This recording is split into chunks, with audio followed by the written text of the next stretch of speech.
श्री जिनवर की अद्भुत वाणी मिथ्या तिमिर न शाय रही है।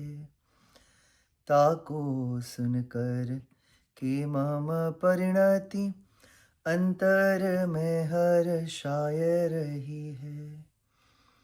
वस्तु स्वरूप दिखावन हारो, वस्तु स्वरूप दिखावन हारो, ज्ञान को सूर्य उगाय रही है।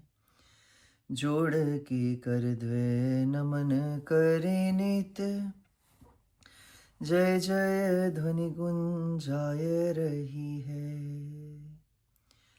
ज्ञानी मुनिजन मार्ग बताते, चलना भी तो अब स्वीकारो। भव का अंत किया जीवों ने, भेद विज्ञान ही मूल विचारो। कब तक यूं संसार फिरूं मैं, कब तक यूं संसार फिरूं मैं। अब तो माता पार उतारो, अक्षुण ज्ञान का दीप जले नित, सिद्ध शिला में हो वास हमारो। केवल ज्ञान का दीप जले नित, सिद्ध शिला में हो वास हमारो। सिद्ध शिला में हो वास हमारो। पंच परमेष्टि भगवान की जय। सभी को जय जिनेन्द्र। हमारा विषय विद्यावाणी और आचार्य श्री का वास्तव में अलौकिक ये जो उद्बोधन है, मुझे तो ऐसा लग रहा है कि जितने हमने इतने सारे ग्रंथ पढ़े 4-5 साल में, उससे भी ज़्यादा अच्छे ये जो आचार्य श्री के लाइव अनुभव, देखो प्रत्यक्ष जो होते हैं ना, उनका अलग ही आनंद आता है। देखो कथाएं हम सुनते हैं पुरानी, पर जो सामने होकर के चले गए, उनके जब हम वचन सुनते हैं तो बहुत आनंद आता है। या यही कह रहे हैं आचार्य श्री की, जो हमने कल टॉपिक हम ले रहे थे, जैसी दृष्टि वैसी वृष्टि। जैसी दृष्टि होगी वैसी वृष्टि होगी, अर्थात जैसी आपके अंदर में विचारधारा चलती है, वैसा ही आपका संसार आपको दिखता है।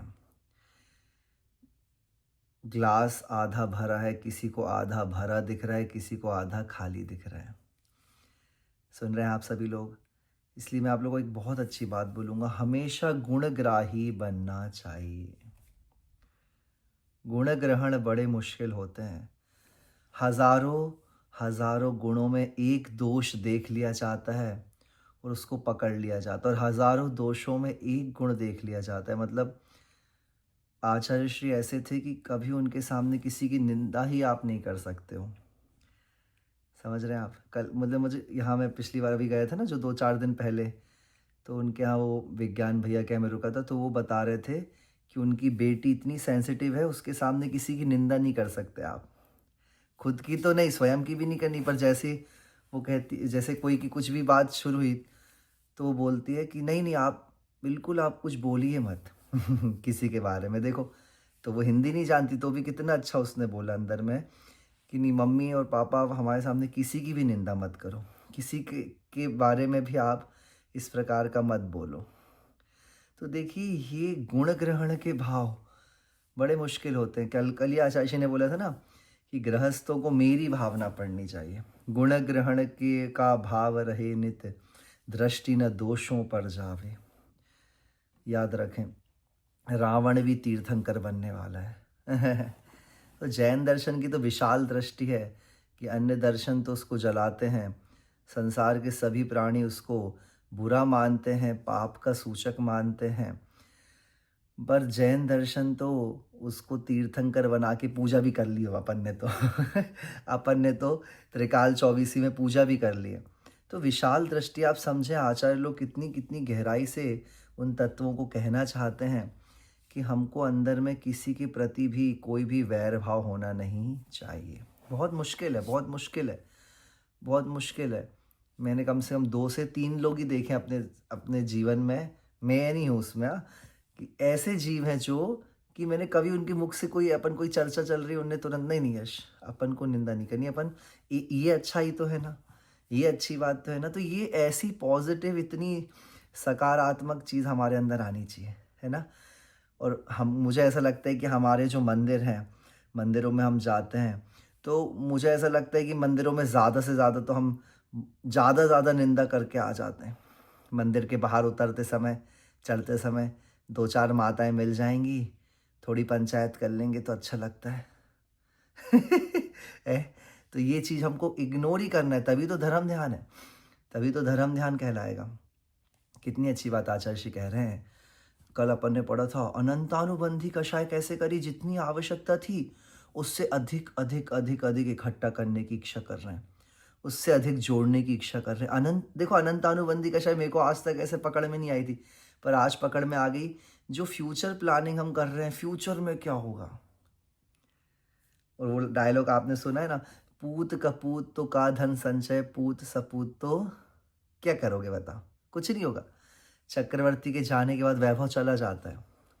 हाँ, आप लोग जब अच्छे से उसका अवलोकन करेंगे तो आपको पता चलेगा सब वैभव चला जाता है, कुछ नहीं रहता। अनंतों बार अनंत भव अनंत मृत्यु होती रही है तृष्णा के कारण।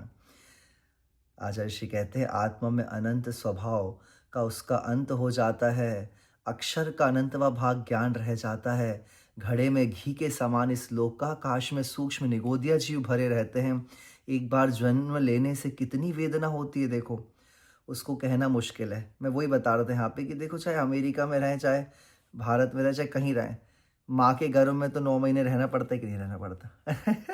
पेट में थोड़ी ना एसी चलता है, पेट में थोड़ी ना सुख सुविधा मिलती है। वहाँ तो यहाँ की माँ हो चाहे वहाँ की माँ हो, मुख में जब वो खाएगी तो माता खाए चिरपिरो, तने लागे भव संताप हो, तन संताप हो।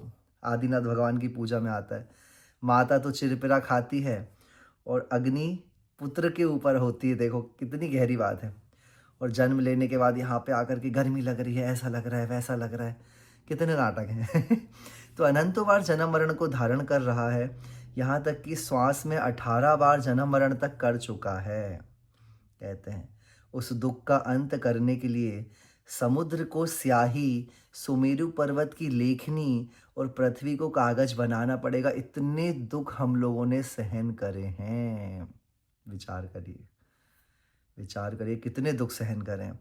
यही अनंतानुबंधी का लक्षण है। क्या लक्षण है? आचार्य श्री कहते हैं, अनंतानुबंधी लिप्सा जब आ जाती है ना, तब ऐसी स्थिति जीव की हो जाती है। कर्म सिद्धांत को तो महावीर भगवान भी नष्ट नहीं कर सकते हैं। सही बात है। अपने कर्म के फल को स्वयं वह व्यक्ति समय समय पर भोगता है। दूसरों को मारने की हिंसा नहीं हुई है, दूसरों को मारने की हिंसा नहीं हुई है, पर मारने की कल्पना दिन रात होती रहती है। यही अनंतानुबंधी का लक्षण है। सुन लीजिए, कल्पना चल रही कि नहीं चल रही है? हाँ, सबसे ज़्यादा पाप पता है किस में होता है? आप लोग को पता है? सबसे ज़्यादा जो हम कर्मों का अर्जन करते हैं चिंतन करने में। चौके में जाकर के भोजन तो 5 मिनट में हो जाता है, पर चिंतन कितनी देर पहले से चलता है? हाँ, कितनी देर पहले से चलता रहता है। आज तो हलवा बनाना है, अब हलवा बनाना है, शाम से हलवे की खुशबू नाक में आ गई है। फिर दूसरे दिन मंदिर में भी हलवा हलवा दिख रहा है, अब जा कर के घर में ये करना पड़ेगा, वो करना पड़ेगा। फिर आ कर के भी फिर फट से बना, खाया कितनी देर में? फट से 2-4 चम्मच जल्दी जल्दी खा गए। खाया 2 मिनट में, और चिंतन कितनी देर चला? आचार्य श्री कह रहे हैं कि देखिए, कर्मों का बंध जो है वो कल्पना से होता है, अनंतानुबंध। फिर अपन को लगता है हमने तो इतना धर्म करा था। फिर कई लोग ऐसे पूछते हैं यहाँ पे भी क्या है, बुंदेलखंडी 1-2 भैया लोग थे, तो उनकी मम्मी आई थी, इतना भैया इतना मज़ा लगाया उन लोगों ने। एमपी की थी, ललितपुर की, नरसिंहपुर की आई थी, तो हमसे कहती, भैया जी ये बताओ कि इतने तो दर्शन मिल नहीं रहे, अब क्या करें? तब बिना दर्शन के हमें फल मिले है कि नहीं? मैंने कहा सब मिले फल। भैया इतने मजे लगाए उनने। दादियों ने 2-3 दादी आ गई, कहते अब उल्टी माला फेरें कि सीधी माला फेरें? मैंने कहा माला ही मत फेरो तुम, रुक जाओ अभी पहले समझ लो कि माला क्यों फेरना है। तो कहते हैं आचार्य श्री कि भय की वजह से यह लोलुपी व्यक्ति कुछ अनर्थ करता नहीं, पर अनर्थ करने की इच्छा को छोड़ता नहीं है। सही बात है।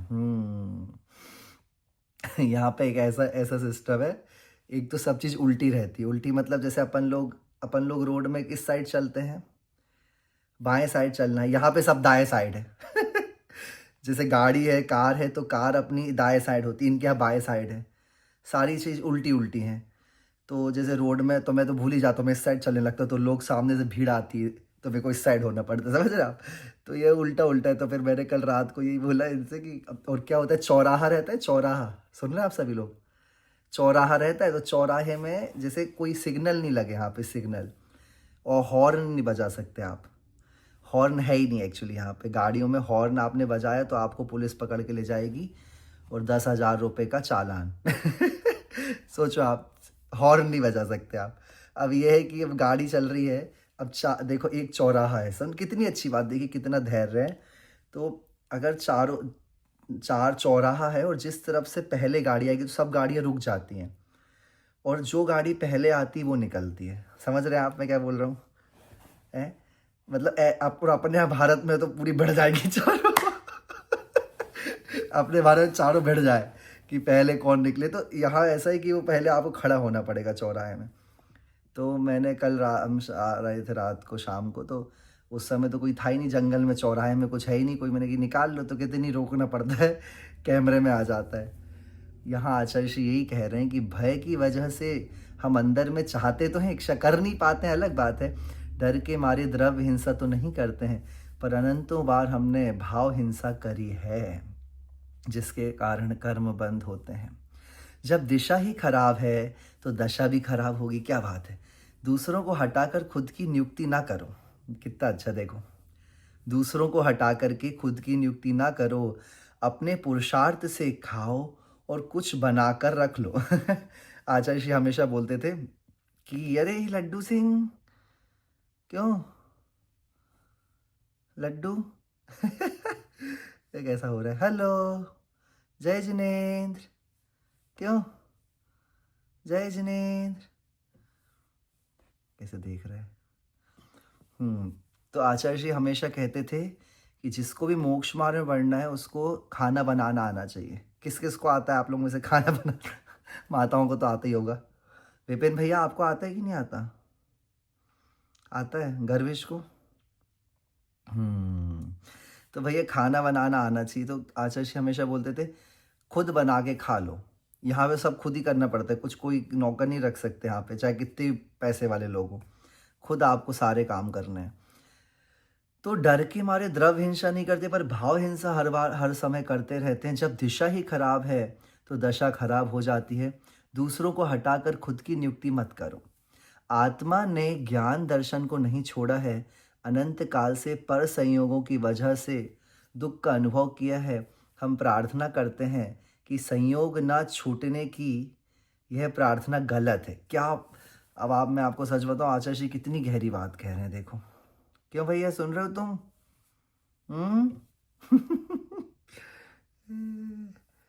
बैठा है वो। आचार्य श्री क्या कह रहे हैं, किस किस को कौन कौन ऐसी भावना भाता है कि जो ऐसा सब चलता रहे अच्छे से? कौन कौन भावना भाता है बताइए? कौन कौन भावना भाता है? सब हमारे घर में सब अच्छा चलता रहे, हमारे बच्चे सुखी रहें, बच्चे सब। आचार्य श्री क्या कह रहे हैं, देखो, संयोग ना छूटने की हम जो भावना भाते हैं, सब हमारे संयोग बने रहें। जवानी छूटेगी, बुढ़ापा आवेगा और बताओ आपको ले जावेगा। आचार्य श्री कहते हैं, देखो आचार्य जी क्या कह रहे हैं, बादाम का हलवा भी रोज खाओगे तो भी झुर्रियाँ गाल में आ जाएंगी। और वह मिटेंगी भी। आम का पीलापन समाप्त नहीं होगा, पर लाल कांति जो है वहाँ कुछ समय बाद झुर्रियाँ पड़ जाती हैं, जिससे आप भी बाजार में लेना पसंद नहीं करते हैं। आम में वह भी आम है, माली ने उसको भी सुरक्षित रखा था। आप उसे फ्रिज में रखोगे तो भी झुर्रियाँ पड़ जाएंगी कि नहीं पड़ जाएंगे? देखिए एक टाइम बाद कितनी सुरक्षा करोगे। आचार्य श्री कितना बता रहे थे, काल का निमित्त पाकर के मिटना, रुकना, उठना, झुकना लगा रहता है। अतः अनंतानुबंधी के पीछे पड़कर जो वस्तु का संग्रह हो रहा है वह संसार का कारण है। देख लीजिए, इसलिए आप, मैं कैसे बताऊँ आप लोग को हृदय की बात, कि ऐसा विचार करना है कि हम, ये संयोग है ना, हमेशा नहीं रहेंगे। तो ये भावना मत भाओ, भावना ये भाओ कि संयोग हो या वियोग हो, हम हमारे अंदर स्टेबिलिटी हो। समझ रहे हैं? संयोग हो या वियोग हो, भैया अब क्या कर सकते हैं। आ, मधुमा आप नहीं दिख रहे हो। ये ये हम पिछले, अभी जो मैं गया था राले में, जहाँ विधान था, वहाँ से बहुत अच्छे से इन्होंने सब शुद्ध भोजन, थोड़ा कैमरा को नीचे करो ना तो आप दिखोगे सबको। हाँ, नहीं हो रहा। हाँ, तो उन्होंने बहुत अच्छे से शुद्ध भोजन और सब बना के लाए थे, बहुत अच्छे से करा। तो उनका ये कहना है कि अब नेक्स्ट टाइम आप यहाँ 10 लक्षण कर लो। तो भैया देखो, ये हम, यही तो आचार्य जी कह रहे हैं कि इस काल का हम कुछ भी नहीं कह सकते, काल का कोई भरोसा नहीं है। आचार्य जी कहते हैं अनंतानुबंधी कषाय के पीछे पड़ कर के जो वस्तु का संग्रह हो रहा है वह संसार का कारण है। आचार्यों ने दर्शन, ज्ञान, चारित्र के प्रयोग से पहले सच्चा शब्द का भी प्रयोग किया है। जितना लौकिक क्षेत्रों में कोई आगे बढ़ेगा वह पारमार्थिक क्षेत्र में उतना ही पीछे बढ़ जाएगा, पीछे रह जाएगा। याद रखें, वास्तविक सेठ वही है जिसने आत्मिक क्षेत्र में अनुभव प्राप्त किया हो। बस अंदर की बात का देखो ना, बनारसी दास जी पंडित जी थे, 8 पुत्र हुए, 8 पुत्र ही मरण को प्राप्त हो गए, आठों मरण को प्राप्त हो गए। सुन रहे हैं माया आंटी? 9वें पुत्र को भी हुआ, वो भी मरण को प्राप्त हो गया, छोटे ही में उसको उसको शमशान घाट में उसका सब अंत्येष्टि करके आ रहे थे। अब किसी को पता ही नहीं था, कहते कहाँ गए थे भैया, क्या हो गया था, कहाँ से आ रहे हो? तो कहते हैं मेहमान आया था चला गया। देखो, वियोग हो या संयोग हो, ऐसी भीतर में दृढ़ता आनी बड़ी दुर्लभ है। इसलिए मैं आप लोग से बोलूँगा कि बार बार आचार्य श्री बोल रहे हैं अनंतानुबंधी कषाय को बांधने के कारण आप जो निमित्त हैं उनको प्रयोग मत करें, उनके बहुत आश्रय में ना जाएं। जितना लौकिक क्षेत्र में बढ़ेंगे उतना पारमार्थिक क्षेत्र में पीछे हो जाएंगे। बबूल से आम भी नहीं मिलेंगे और छाया भी नहीं मिलेगी। आप वर्तमान में चाहें जितना संग्रह कर लो, पर खाएंगे 4-5 रोटी ही। कितना खाओगे, कितना संग्रह कर लोगे, कितना खाओगे बताओ। धनवान कोई एक बोरी नहीं खाता है। सही बात है कि गरीब एक रोटी खाता, धनवान ऐसा नहीं होता। मैं तो देख रहा हूँ धनवान और कुछ कम ही खाते हैं। मैं देख रहा हूँ यहाँ पे लोगों के बड़े बड़े घर हैं पर पूरे दिन ऑफिस चलते रहते हैं। वो देखते तो भैया भाभी क्या, वो पूरे दिन ऑफिस चलते रहते हैं और कुछ नहीं खाते, एक रोटी खाई और भागे, एक रोटी खाई भागे। अब बताओ काय का, फिर काय का सुख है? वो है कि नहीं मधु आंटी, ऐसा है कि नहीं? अब बताइए कि लोग देखो आप खा ही नहीं पा रहे ढंग से। और जिम ने तो आजकल और ज़्यादा आपको कर लिया, जिम मंदिर हो गया है। कि भैया दुबले हो पतले हो पेट अंदर करो, हो ही नहीं पा रहे। कहते हैं धनवान भी कोई एक बोरी नहीं खाता है, जब चिंता लग जाती है, आशा श्री कह रहे हैं, तो जठराग्नि भी मंद पड़ जाती। चिंता, दिमाग में चिंता घूमती है ना, तो सामने कितना भी अच्छा भोजन करने को कुछ कोई कर नहीं पाता है। धनवान की खुराक तो वैसे भी कम होती है। सेठ भस्म खाकर भस्म भले ही हो जाएं, पर खुराक ज़्यादा नहीं कर सकते हैं। जो ऐसा करते हैं वे विषय भोगों को संपुष्ट करते हैं। वे जीने के लिए खा नहीं रहे बल्कि खाने के लिए जी रहे हैं। जीने के लिए खाना सम्यक दृष्टि है। सिर्फ कितना अच्छा देखो, जीने के लिए खा रहे हैं उसको बोलते हैं सम्यक दृष्टि, और जो खाने के लिए जीता है वो मिथ्या दृष्टि है, आचार्य श्री कहते हैं। आप लोग क्या कर रहे हैं? अब मैं पूछूंगा नहीं, पर आप लोग अपने अपने अंदर में दिमाग लगा लेना कि हम क्या कर रहे हैं। जो ऐसे करते हैं वो विषय भोग को संपुष्ट कर रहे हैं। खाने में सुख की प्राप्ति नहीं है बल्कि खाने में भी पसीना आ जाता है। और जो कष्ट का द्योतक है, खाने में दुख की निवृत्ति भी नहीं हो सकती है। आप जैसा चाहोगे वैसा मिलेगा। आप नया नया शरीर, नया नया जीवन मिले ऐसा भावना भाओगे तो वो भी मिल जाएगा। एक श्वास में 18 बार जन्म मरण भी मिल जाएगा। ये अनंतानुबंधी का प्रतीक है, विचार कर लीजिए। मैं एक बार शिखर जी में था, तो शिखर जी में वो अंदर झरना अरना है, वहाँ पे बहुत एकदम कोई नहीं जाता वहाँ, तो वहाँ गए हम लोग। देखो मैं बहुत बहुत सूक्ष्म, आप लोग बहुत ध्यान से सुनना, बहुत अच्छी बात है कि हम लोग कहाँ कहाँ विचारधारा में गड़बड़ी कर लेते हैं। तो वहाँ अंदर गए तो मैंने वहाँ बोला ब्रह्मचारी जी से, कितना अच्छा है, कितना बढ़िया है, यहीं पे हम बैठ जाएँ साधना करने, यहीं रहें। तो वो कहते हैं ऐसा मत भावना भाव, भील बन जाओगे भील। अब भील बन जाओगे तो फिर जंगल में रहना, तुम ऐसी भावना भा रहे हो कि हम यहीं रहें, तो भील बन जाएंगे, जंगल में रहना फिर। तो देखो, कुछ भी भावना करने से पहले सोचना है, विचार करना है। बहुत बहुत सूक्ष्म है। मैं तो बोलता हूँ कुछ कोई भावना ही नहीं करो, मैं तो बोल रहा हूँ भगवान, कोई भावना ही नहीं हो, बस आपके समान शांत दशा रहे। अब ऐसी भावना भाओगे ना, तो फिर संयोग हो चाहे वियोग हो, आपके भीतर में शांति रहेगी। कहते हैं आचार्य श्री कि जितना लौकिक क्षेत्र में हम आगे बढ़ रहे हैं, उतना यहाँ पीछे पीछे होते जा रहे हैं। अनंतों बार जन्म मरण करा है, जीने के लिए खाता है वह, इस शरीर को गौण करके जीवन की रक्षा करता है। जिनकी दृष्टि हिंसा से अहिंसा की ओर नहीं है, बचने की ओर दृष्टि नहीं है, वे लोग जैन के कोटे में नहीं आते हैं। संतोष के बिना मनुष्य जीवन मिलना नहीं। और देखो अभी तो यहाँ प्रिया दी, हम ये वाली लेवल की बात करें, पर आगे आगे बढ़ते हैं तो पद की तृष्णा रहती है, ज्ञान की तृष्णा रहती है, बहुत बहुत बहुत सारी तृष्णाएं हैं। शरीर को जो कारागारहीन समझता है, वह अल्प आरंभ परिग्रह में रह कर के अपना जीवन व्यतीत कर देता है। आगे का टॉपिक है भूलो मत। आचार्य श्री का नेक्स्ट टॉपिक है भूलो मत। आचार्य ये जीव को अनंत अनेकांत की ओर ले जाने की चेष्टा कर रहे हैं। पूर्वाचार्य, संसारिक जीव अपने इष्ट को प्राप्त करने को चेष्टा कर रहा है। हम प्रत्येक कार्य के पीछे इसका स्केल बनाते हैं। भवन के निर्माण से पूर्व अनेक प्रकार के आयोजनों के साथ इंजीनियर्स को बुलाया जाता है। आचार्य श्री कह रहे हैं उसी प्रकार मोक्ष प्रसाद का निर्माण करना है। मतलब मोक्ष महल का निर्माण कैसे करना है, तो उसकी पूर्व भूमि को देखना है, पृष्ठभूमि को देखना है। उस समय रूपी घड़ी बिना चाबी के कार्य करती रहती है। आप बहुत ध्यान से सुनना पड़ता है आचार्य श्री के एक सेंटेंस। क्या बोल रहे हैं कि जो समय रूपी घड़ी है, उसमें चाबी लगानी पड़ती है क्या आप लोग को? नहीं लगाना पड़ता है। शास्त्रकार कहते हैं कि सुई की नोक पर जितना स्थान है, उतनी ही जगह में भी निगोदिया जीव भरी पड़ी हुई। यहाँ जैसे अपने सुई की नोक लगाएंगे हाथों में, उतने में अनंतों जीव हैं।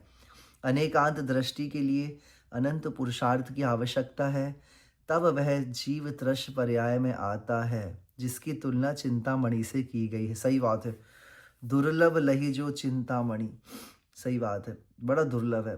इसके उपरांत प्रयत्न करते करते पंचेंद्रिय बनता है। फिर धीरे धीरे हम इस स्टेज में आए हैं, 1 इंद्रिय, 2 इंद्रिय, 3 इंद्रिय, 4 इंद्रिय, पंचेंद्रिय में असंघी बन गए, फिर संघी बन गए।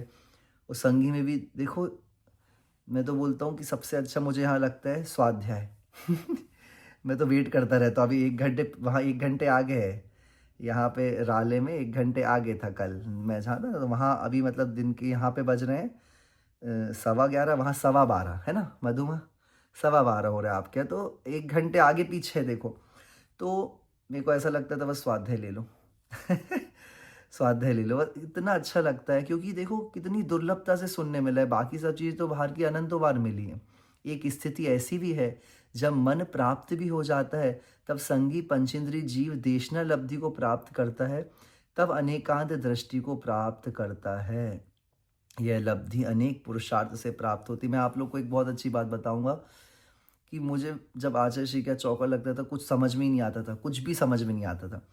तो वो चंद्रप्रभ सागर जी बोलते थे, कहते अभी आ जाएगा, समय आएगा तो आ जाएगा। तो देखो, सुनते सुनते सुनते सुनते देशना लब्धि एकदम क्वालिटी हमारे अंदर आ जाती है, वो क्वालिटी आ जाती है जितना आप लोग ध्यान से सुनते हैं।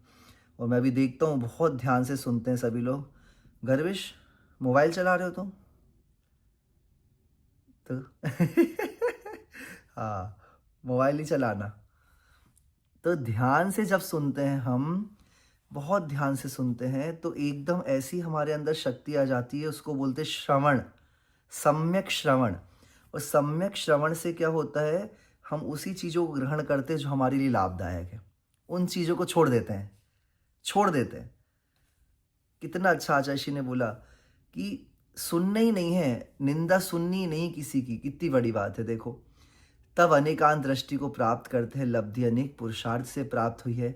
इसके बाद भी है जीव कसाई है या नहीं मालूम नहीं पड़ता है, अंदर में क्या है क्या पता। विशुद्धि लब्धि के बाद 70 से 69 सैनिकों को तो वह हताश कर चुका है द विशुद्धि के बाद, और मात्र एक सैनिक रह गया। अब मैं आप लोग को सच में इस बार अपन घोड़स्थान का शिविर लगा ही लेंगे, क्योंकि आप लोग को घोड़स्थान बहुत बारे जो टर्म कहीं पे भी शास्त्रों में यूज होते हैं घोड़स्थान के। तो जैसी विशुद्धि लब्धि हुई चतुर्थ गुण स्थान में, मतलब प्रथम गुण स्थान में भी होती है, 4 लब्धियां सबको हो जाती, पंचम लब्धि मुश्किल है।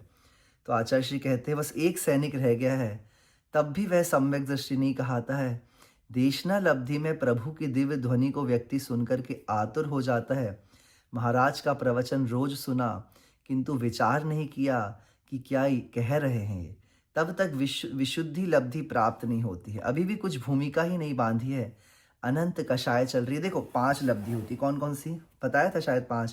पहली क्षयोपशम लब्धि, तो एक क्षयोपशम है, आपको समझ में आ रहा है। विशुद्धि लब्धि मतलब हृदय में प्रसन्नता हो रही, हृदय में प्रसन्नता हो रही है, आपको कुछ भी सुन करके प्रसन्न हो रहा है आपका हृदय।